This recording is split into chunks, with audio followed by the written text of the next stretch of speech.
السلام عليكم ورحمة الله وبركاته. أصحابتا وأنيقو أميلحانا channel وإذن سلامة ميل والبا أدونك كجوكتين دل إيديوت maanta waxaan sameyn rabnaa challenge oo quraan oo qofkii gafo biyaha korka loo shuba waa sidii muuqaalka hore u aragtay muuqaalkan hadaad ku cusubtaa please subscribe ka hilma salaamantiin asxaabta waa sidii hore aad u aragteen muuqaalka way haye muuqaalka hadday bilaama rabtaa su'aasha weydiinooya suurad ayaa uraadi rabaa suuradaas hadda la soo saaraa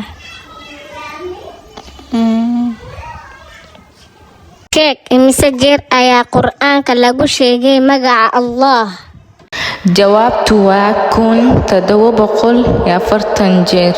Asxaabta waa ayada tookadeeda sheeg imise jeer ayaa quraanka lagu sheegay kelmadda alxamdu.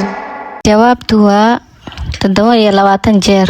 su'aashu hadda waa tookadaada sheeg imise jeer ayaa quraanka lagu sheegay kelmadda rabbana. jawaabtu waa 104 jeer.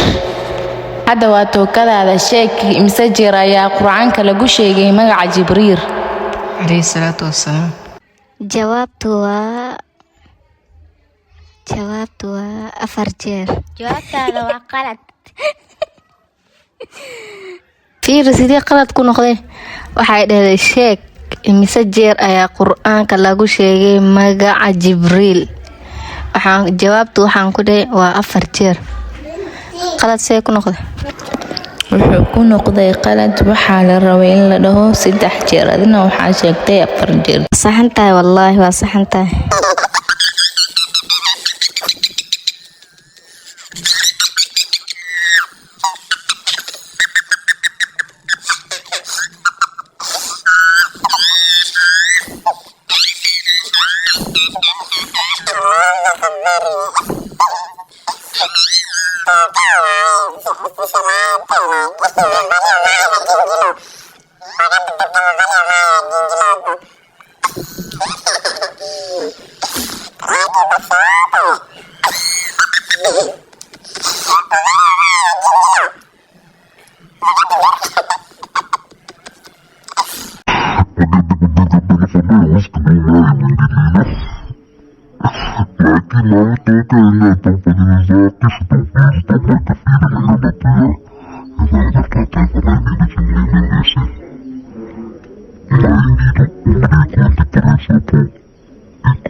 Ilkeeda biyo ku dhex dhacay waa soo qaadatay isla dhawaa imaade ayaa qasulka dhalay laba saa wanaagsan hadda laakiin waa eeda tookadeeda sheeg imise jeer ayaa quraanka lagu sheegay magaca nabi yuusuf alayhi salaatu wassalaam. jawaabtu waa 25 jeer. waa ka khalad waa su'aashaada biyaha qaada marko biyaha qaada marko 26 jeer waaye.